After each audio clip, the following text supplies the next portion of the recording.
citation list contains some very controversial speakers that the city and state officials felt were hateful, which is why they've gained such attention and why they gained such a large counter-protest. Now, most of those folks, including the rally and the counter-protest, have all gone home, but there is a Boston police were ready for. These are the troublemakers that they anticipated may be mingled in with some of the groups that sincerely wanted to counter-protest of the police officers here in the streets of Boston today.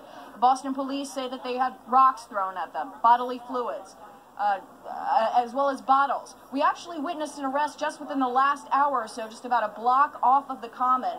Police officers still on bikes, still responding to skirmishes, scuffles, reports of fights. So this element, a couple of hundred people still remain on the streets right now. Earlier, how high the tensions were.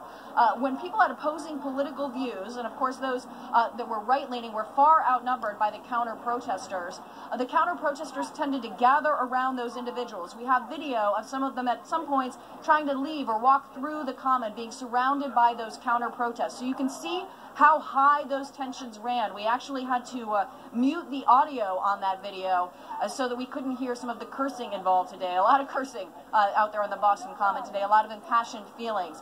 Some pretty aggressive movements made by the counter-protesters on those who were walking through, saying wearing a Trump flag or having some sort of pro-President